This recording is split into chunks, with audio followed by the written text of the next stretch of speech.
Hello everyone, welcome back to my channel. और आज है हरिताली का तीज। आज जो है सुहागन औरतें अपने पति की लंबी उम्र के लिए ये व्रत रखती है। तो आज मैंने भी किया है ये व्रत। आज क्या मैं मतलब स्टार्टिंग से ही कर रही हूँ। और सबसे पहली बात है कि मैं चलो आज दिखाती हूँ पूजा में क्या क्या सामग्री लगती है। तो यहाँ हमने लिया है बेलपत्र जो बहुत ज़रूरी है, फूल, फिर सिंदूर, रोली रख लेना, चावल, मैंने यहाँ पे दिए रखे हैं। अभी मैं इसे सेटअप ही कर रही हूँ, मतलब अभी हम इसे सजा ही रहे हैं। फिर यहाँ मैंने लिया है जनेऊ, बताशे, धूपबत्ती, श्रृंगार का सामान जो हमें अपने लिए चढ़ाना है। फिर हमारे बिहार में ये पिटारी, पिटारी का बहुत महत्व है। और हाँ, इस तरह से लौंग, कचौली और ये आप ये ले लेना इलायची, ठीक है। तो ये भी मेरा इसी में जाएगा। देन पिटारी में हमने क्या क्या रखा वो चलो बताते हैं आपको।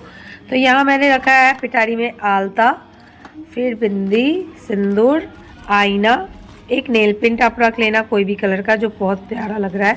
फिर यहाँ पे मैंने एक कंघी रखी है। फिर हमने यहाँ पे लाल कलर की चूड़ी और फिर ब्लाउज पीस, ये कंपलसरी आपको इस पिटारी के अंदर डाल के पंडित जी को कुछ भी अपने हिसाब से दक्षिणा देकर आपको दान करना पड़ता है। और हाँ, इसी पिटारी में आपको फ्रूट्स भी रखने, तो यहाँ हम फ्रूट्स में रख देते हैं।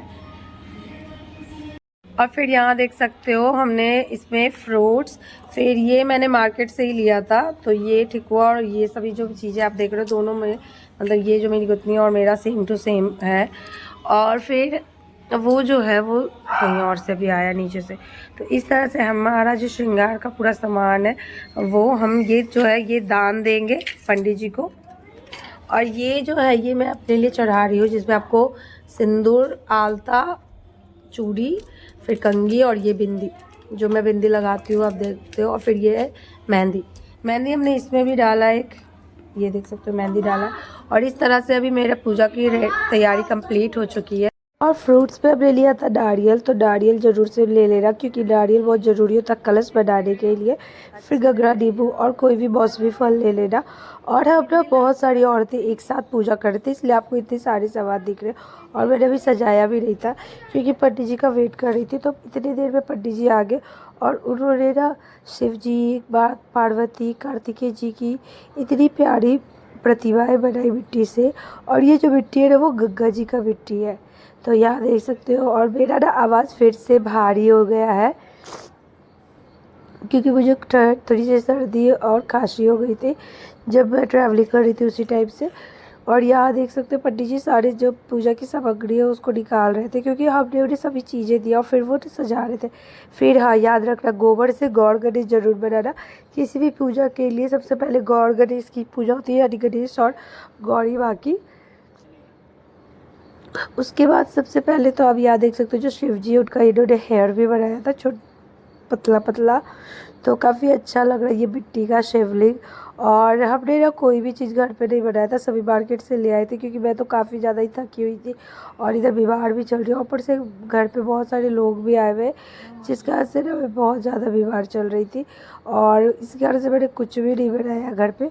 फिर हमने बाकी माँ को पहले मतलब शिव जी को पहले जल चढ़ाया, गौर गणेश को, फिर सभी को हल्दी से नहाया, फिर सबको जल चढ़ाया, फिर सबको वस्त्र पहनाए।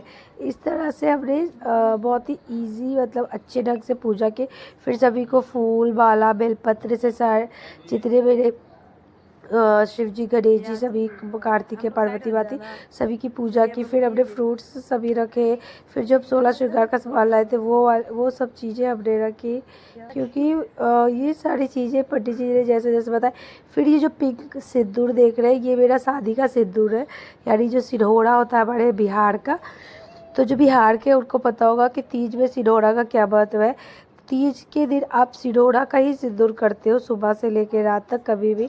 और जब तक पूजा होती रहती है तब भी आपको नाक से लेके सिर तक आपको सिंदूरा का ही सिंदूर करना है। हम लोग सुबह में उठ के भी सबसे पहले सिंदूरा का ही सिंदूर करते हैं। और इस तरह से मेरी पूरी पूजा जो है वो कंप्लीट हो गई। और सबसे पहले तो मैं ना मेरे घर में जितनी भी रिलेटिव्स लोग थे सभी पूजा कर रहे थे आके ऊपर एक ही साथ। तो हम लोग जब पूजा कर लिए थे तो हम लोग साइड हो गए थे और बाकी सभी को जगह दे रहे थे कि हाँ पूजा कर लीजिए क्योंकि एक बार में इतनी सारी औरतें तो पूजा कर नहीं सकती है। और ये जो पूजा थी कर रही हूँ मैं, वो मैं हमेशा जहाँ करती हूँ, मतलब जो मेरा पूजा स्थल है उसके ठीक नीचे में यहाँ पे कर रही थी। और घर की बहुत सारी औरतें देख सकते हो आप। तो मैं जो सूट पहनी हूँ तो इग्नोर करना, क्योंकि बहुत लोग बोलेंगे कि आपने साड़ी क्यों नहीं पहनी। तो मैं थोड़ा सा थकी हुई थी और श्री के पापा ये सूट ही लेकर आए थे इस बार तीज में, तो मैंने उनका लाया हुआ सूट पहना और काफ़ी सुंदर भी लग रहा था। तो ये है लिवास ब्रांड का सूट, जिसका तुरंत ही कुछ दिन में वीडियोस आ जाएगा कि मैंने कहाँ से लिया ये सूट। और ख़ास बात बताऊँ तो ये इतना कंफर्टेबल है लिवास ब्रांड का सूट कि मत पूछो। फिर हमने कुछ फ़ोटोज़ लिए, वीडियोज़ शूट किए, और श्री के पापा के साथ भी मैंने कुछ वीडियोस फ़ोटोज़ ली जब श्री के पापा आ गए थे। तो क्योंकि पूजा के टाइम वो नहीं थे ऊपर में, मतलब जब हम लोग वो जिम गए हुए थे। तो इस तरह से हमने पूरी पूजा कंप्लीट की, और सच बताओ तो मुझे बहुत अच्छा लगता है। हाँ, एक और बात याद करना, एप्पल ज़रूर बना लेना, हर हर फ्रूट्स पे आपको एप्पल छींटना होगा। फिर हमने यहाँ लास्ट में शिव जी की आरती गाई, और जितनी औरतें थी हमने सबने मिलकर शिव जी की अच्छे से आरती की।